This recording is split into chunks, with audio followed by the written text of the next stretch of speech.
l'Union économique et monétaire ouest-africaine. L'UEMOA, 8 pays, un destin commun, un espace économique harmonisé, ouvert et concurrentiel. L'UEMOA, votre guide au cœur de l'Afrique, des grands événements et des grandes mutations sur Africable.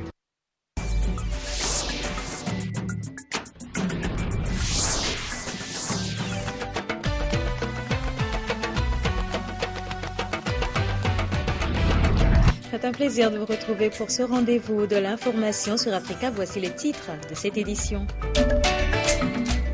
Le lieutenant-colonel Yacouba Isaac-Zida est désormais le Premier ministre du Burkina Faso. Il a été nommé sans surprise ce mercredi. La situation sociopolitique du Mali préoccupe les leaders de l'Union pour la République et la démocratie. Ils ont tenu à se prononcer sur ce sujet dans une rencontre avec la presse. Et un colloque sur la justice et l'état de droit se tient à Dakar cette semaine. Des assises organisées par l'Association des hautes juridictions de cassation des pays francophones. Mesdames, Messieurs, bonsoir et bienvenue. Et pour ouvrir cette édition, le Burkina Faso qui a son Premier ministre depuis ce midi. Sans surprise, le lieutenant-colonel Yacouba Isaac-Zida a été nommé à ce poste par le nouveau président de la transition, le diplomate Michel Kafando. Les deux hommes vont devoir collaborer ensemble pour conduire la transition jusqu'aux élections de novembre 2015. Le lieutenant-colonel Zida, nouvel homme fort du pays, est désormais Premier ministre burkinabé. Le 31 octobre, Blaise Compaoré est chassé par la rue. Quelques heures plus tard, l'armée, avec à sa tête le lieutenant-colonel Zida, s'empare du pouvoir. 3 semaines après, au terme d'une transition militaire, Zida se retire et affirme son soutien à la transition démocratique du pays. Une chose est d'avoir chassé Blaise Compaoré du pouvoir par une insurrection populaire. Mais une autre est de travailler à sortir de l'instabilité dans le cadre d'une transition apaisée, à même de conduire notre pays vers des élections démocratiques, transparentes, libres et justes. Mardi, Michel Kafando prête serment sous l'œil du lieutenant-colonel. Quand il vient le féliciter, c'est son nom qui est scandé par la foule. J'ai fait une mention spéciale pour le colonel Zida, parce qu'en tant que représentant des forces armées, il a compris que la volonté de notre peuple, c'est d'aller vers une démocratie véritable, et il est à féliciter parce qu'il s'est soumis à la volonté de notre peuple. Le nouveau président intérimaire n'avait pas caché ses intentions sur la nomination de son futur Premier ministre. Il avait lui-même salué le rôle de l'armée et du lieutenant-colonel Zida. Au Mali, les responsables de l'Union pour la République et la démocratie, URD, ont organisé ce mercredi à Bamako une conférence de presse sur la position de la formation politique par rapport à la situation sociopolitique de la nation. Soumaïla Cissé, parrain de l'URD, a au cours de cette rencontre avec la presse porté un regard critique sur la gestion du pays par l'actuel gouvernement. On fait le point avec Aminata Mariko. Au cours de cette conférence de presse de critiques et de propositions, les Verts et Blancs de l'URD ont touché aux grands maux du Mali, qui vont de la situation sanitaire, notamment la fièvre hémorragique à virus et Ebola, de la situation économique et sécuritaire, ainsi que sociopolitique, tout comme l'éducation. Face au parterre de journalistes, le conférencier du jour a exprimé ses inquiétudes quant au népotisme, le gaspillage et la corruption qui, selon lui, s'accélèrent. Chacun de nous connaît ses propres difficultés au quotidien. Donc chacun de nous sait que la situation ne va pas. Mais quand la situation ne va pas, le gouvernement doit proposer des choses et des plans de sortie de crise. Par rapport à la maladie à virus Ebola, l'URD demande aux autorités de fermer les frontières avec la Guinée pendant au moins 1 mois pour permettre à un équipement du personnel sanitaire. Ça ne sert à rien de faire une fuite en avant. Il faut prendre des mesures efficaces. Les pays qui prennent ces mesures ne sont pas des pays non africains ou des pays qui n'aiment pas leurs voisins. C'est des pays qui prennent seulement des mesures idoines. Sur le plan sécuritaire, Soumaïla Cissé a fortement interpellé le gouvernement. Nous sommes comme dans un pays où, dans le nord en tout cas, c'est du non-droit, tout simplement. Je crois qu'on ne peut pas ne pas interpeller le gouvernement sur ça. Nous avons l'impression que le président, il peine à prendre des dispositions fermes, des dispositions rigoureuses et suivies, afin que soit préservée la sécurité des personnes et des biens. Une très forte interpellation, une très forte demande de sécurité dans notre pays.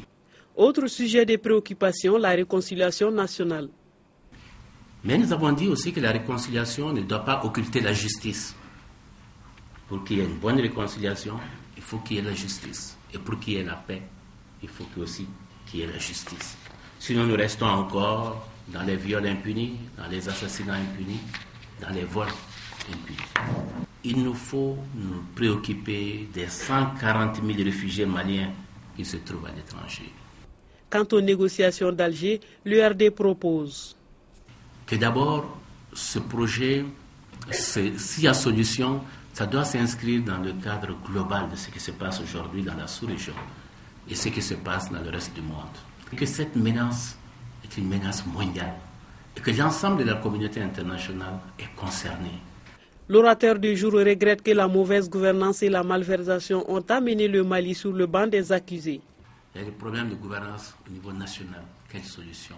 Mais ce que nous avons regretté, c'est que nous n'avons jamais été consultés. Jamais l'opposition, ni le gouvernement, ni le président, ni le haut représentant n'a dit l'opposition, qu'est-ce que vous pensez? Que ce soit bien ou non, nous sommes partie prenante de la solution. Et si demain il y a une solution, mais il faut que nous aussi nous participions.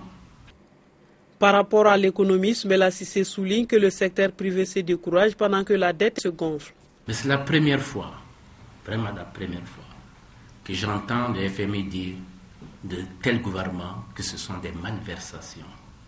C'est quelque chose d'extrêmement grave qui doit nous interpeller tous, qui dit que notre pays est mis au banc de la communauté internationale.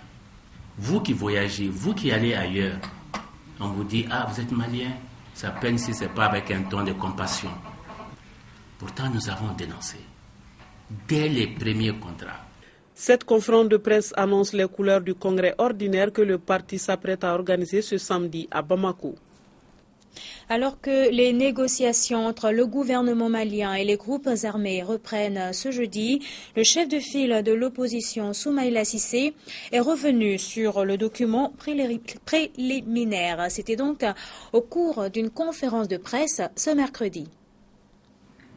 Nous réaffirmons notre soutien pour un Mali un et indivisible. 95% de ce document est rejeté par ceux qui en ont pris connaissance. Que ce soit l'Assemblée nationale, c'est hier. Hier, tout près, on en a discuté. Que ce soit certainement ici, où la société civile a été saisie. Que ce soit même au niveau du gouvernement. Ce que nous reprochons au gouvernement, c'est qu'il ne propose rien. Il n'est pas d'accord. La seule ligne de conduite, c'est que le gouvernement veut la souveraineté sur l'ensemble du territoire. C'est de dire au gouvernement, il faut savoir comment négocier et avoir une bonne stratégie. Si on s'accroche, ils ont dit l'Azawad, on ne veut pas d'Azawad, ils veulent Azawad, on ne veut pas Azawad, je crois qu'on va passer des années ici. C'est l'occasion aussi de faire un appel aux groupes armés qui comprennent que cette situation ne peut pas durer et que tout le monde a intérêt à la paix. Eux, leurs familles, leurs amis. Parce que la paix dans la sous-région, sans ça, il n'y aura pas de développement, sans ça, il n'y aura rien du tout. La route Miono-Tombouctou, ça fait 50 ans qu'on essaie de la faire. Chaque fois qu'on commence, il y a une rébellion pour l'arrêter. Je crois qu'il faut aller au-delà de ça. Mali toujours, après 3 jours de concertation, le forum civique a pris fin ce mercredi à Bamako. C'était sur le thème « Regard africain alternatif sur les questions de sécurité au Sahel, les conflits et leur gestion en Afrique, le cas du Mali ». Le colloque international qui a réuni des experts venus de divers horizons a permis aux participants d'analyser et d'échanger sur les questions cruciales liées au continent africain. Et pour en parler, nous avons avec nous sur ce plateau Madame Sangaré Koumba-Touré.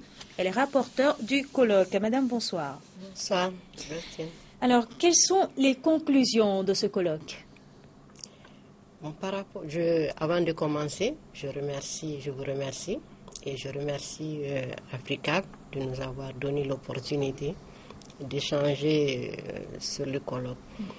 En fait, la première des choses que je peux dire par rapport au colloque, ça a été vraiment une opportunité pour toutes les personnes que vous avez ci-dessus indiquées, d'échanger vraiment et d'analyser de manière très approfondie sur la crise sécuritaire que vit aujourd'hui l'Afrique.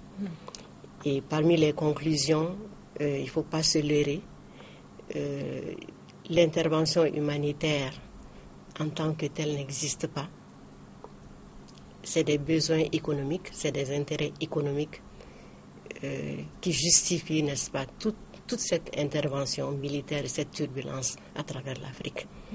Alors, quelles ont été les grandes communications faites au cours des journées d'échange? En fait, les communications ont porté sur les causes réelles et profondes de la crise que connaît aujourd'hui l'Afrique. Elles ont porté aussi sur des stratégies, des alternatives. Quel type de développement aujourd'hui pour l'Afrique?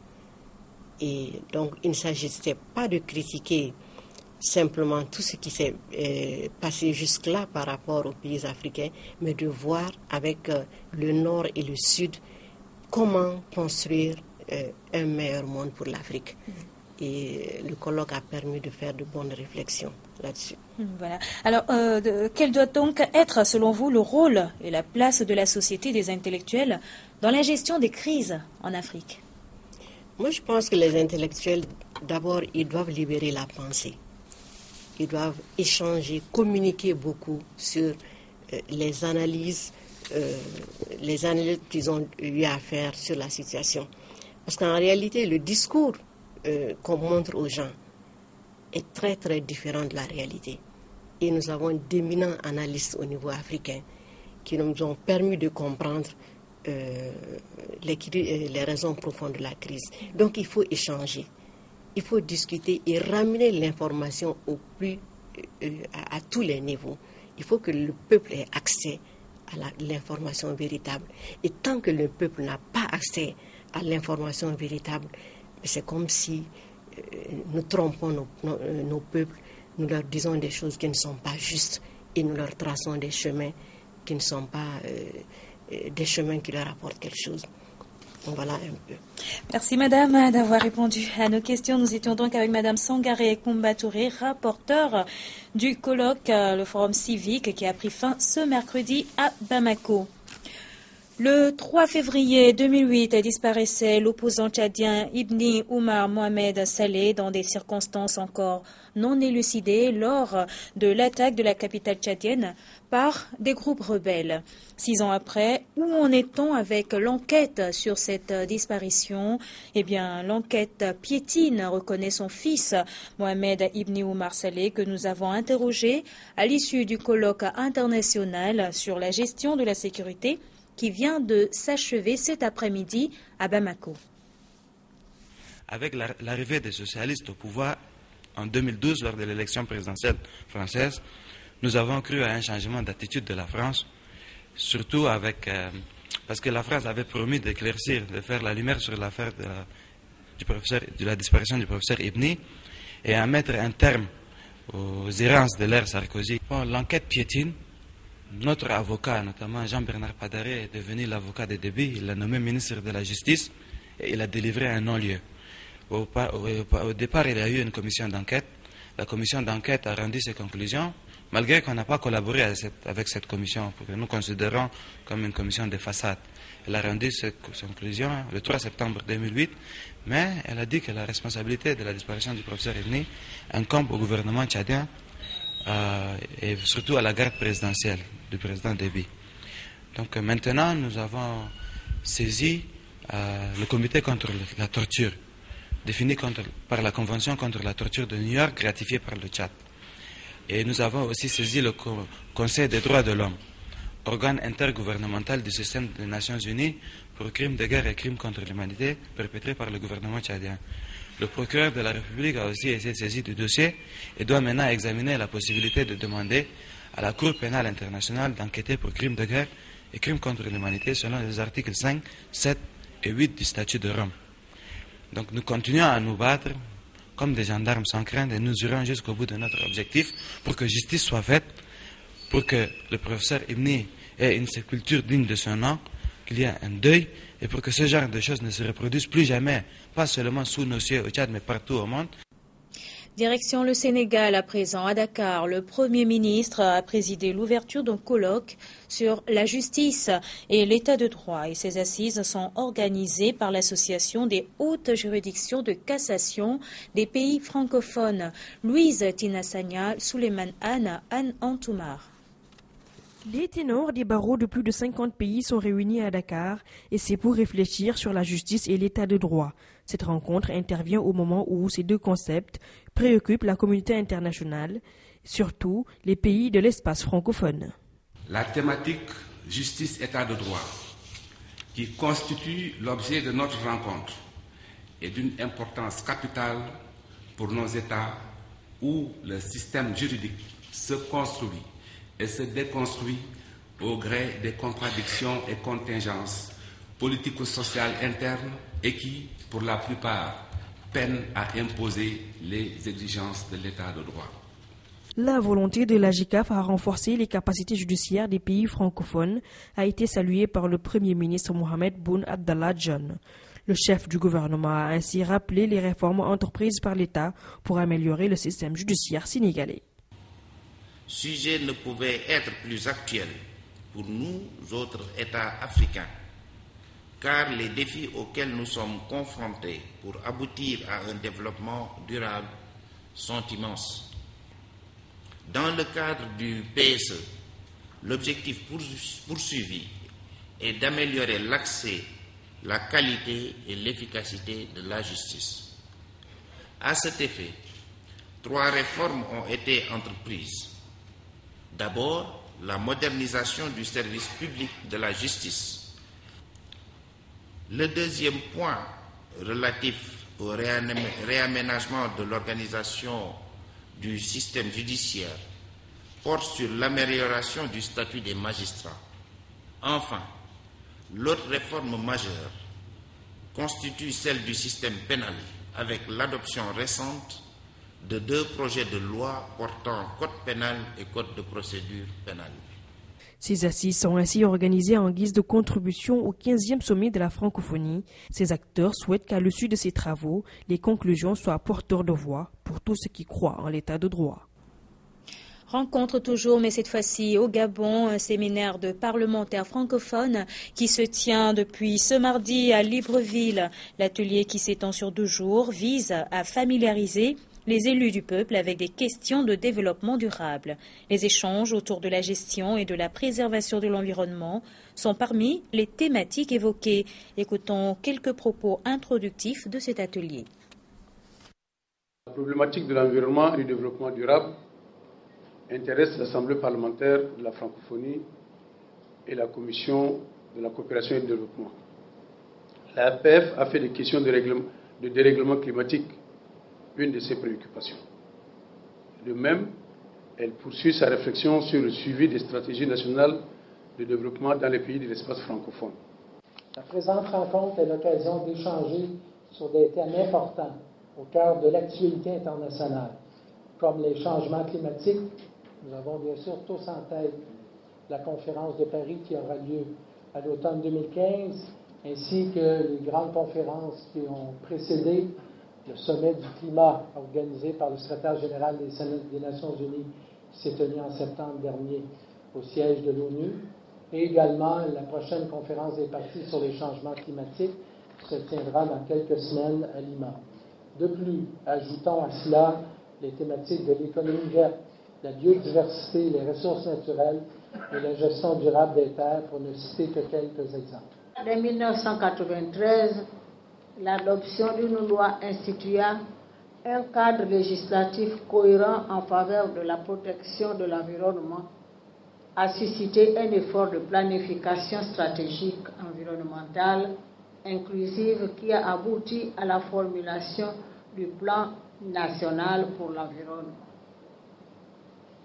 Initié en juin 1997, ce processus a été adopté sous la forme du livre blanc de l'environnement gabonais. Au Gabon toujours et avec cette nouvelle menace de grève dans le secteur pétrolier soutenue par plusieurs syndicats des administrations publiques et privées, l'organisation des employés du secteur pétrolier accorde une semaine au gouvernement gabonais pour satisfaire ses exigences. Passé ce délai, elle envisage faire cesser les activités dans les industries si elle n'est pas satisfaite des pourparlers avec la tutelle. Ismaël Obianze, Thierry Mansan. Au départ, une initiative des employés du secteur pétrole, mais à l'arrivée, c'est presque tous les syndicats des secteurs privés et publics qui se sont retrouvés à la Ville du Sable pour dénoncer des prélèvements à la solde de leurs cotisations à la caisse d'assurance maladie et de garantie sociale. Le plafond de ces cotisations serait passé d'1 à 6 millions de francs CFA, alors que les prestations de santé promises aux travailleurs gabonais ne suivent pas. À partir du moment où on prend votre salaire alors que vous n'êtes pas immatriculé pour des prestations qui n'existent pas, pour des plateaux techniques qui n'existent pas, parce que où sont les soins de santé de qualité? Regardez la ville de Port-Gentil, regardez l'hôpital Polygamba, autrefois fleuron de la CNSS, qui à notre avis aurait dû être rétrocédé à la CNAMGS, réhabilité et rétrocédé. Regardez donc dans une ville comme Port-Gentil, il n'y a même pas de salle de réanimation. Alors, où voulez-vous que nous trouvions des soins de santé? Il n'y en a pas. L'ONEP et ses alliés appellent donc à une redéfinition des missions de l'ACNAMGS à défaut de supprimer les prélèvements ou de se faire rembourser les cotisations, car leur constat est clair, le volet prise en charge médicale reste une simple vue de l'esprit dans les hôpitaux publics. Nous enregistrons dans le cadre de l'association que je dirige beaucoup de décès, beaucoup de malades abandonnés parce que l'ACNAMGS refuse de les évacuer. Mais comment comprendre qu'on puisse, une assurance maladie puisse abandonner des malades à la mort parce que tout simplement elle ne justifie pas le fait de ne pas pouvoir les évacuer. Immatriculé ou pas à l'ACNAMGS, tout fonctionnaire gabonais subirait des coupes sombres à la fin du mois. Et ça gêne Marcel Libama. Nous disons que nous cotisons notre argent, c'est pourquoi nous avons demandé un audit, un contrôle indépendant pour savoir ce qui se passe de notre argent. Donc c'est un nouveau départ, nous sommes en train de redessiner la carte syndicale, c'est pourquoi nous recherchons à nous élever au-dessus de nos égos parfois surdimensionnés. En rappel, le gouvernement gabonais a entamé de nouvelles concertations avec les partenaires sociaux ce matin à Libreville. Une ouverture du dialogue social qui n'empêche pas l'ONEP de brandir la menace de grève générale dans moins d'une semaine à travers le pays. Et du sport pour refermer cette édition avec cette bonne nouvelle pour le Mali. Il sera donc du voyage de la Guinée équatoriale et cet après-midi au stade du 26 mars de Bamako, les Aigles ont validé leur ticket dans le groupe B en disposant des Fennecs d'Algérie sur un score de 2-0 au compte de la 6e et dernière journée des éliminatoires de la CAN 2015. Les 2 buts maliens ont été inscrits par le capitaine et star de l'équipe, Seydou Keita, sur penalty à la 29e minute. En seconde période, Mustapha Yatabare double la mise pour les Aigles. À la fin du match, nos reporters Yacouba Donsoko et Sekou Doumbia ont recueilli des impressions. De prendre le ballon, je pense qu'il y a la chaleur aussi qui fait qu'il y avait un manque de disponibilité, donc on n'a pas pu ressortir les ballons. Ça c'est le gros regret et je pense que c'est là que le match bascule parce qu'on était très très bien organisé par ailleurs sur la première mi-temps. Et effectivement après quand Yacine est rentré, on a vu qu'il y avait davantage de fluidité, qu'on a pu prendre le ballon. On joue à domicile, mais bien évidemment on joue à domicile contre une bonne équipe algérienne, une équipe qui possède beaucoup d'individualités, des bons joueurs. Je pense qu'actuellement, c'est une des meilleures équipes en Afrique. Mais aujourd'hui, je dirais bravo aux joueurs, pas uniquement par les résultats, parce que c'est vrai qu'on a retrouvé l'efficacité offensive, mais aussi on a retrouvé une équipe très soudée, équipe qui a joué avec beaucoup de détermination, qui a démontré qu'elle est capable de faire encore beaucoup mieux. Ainsi se referme cette édition. Merci à vous tous de l'avoir suivi. Très bonne suite de programme sur Africable Télévision.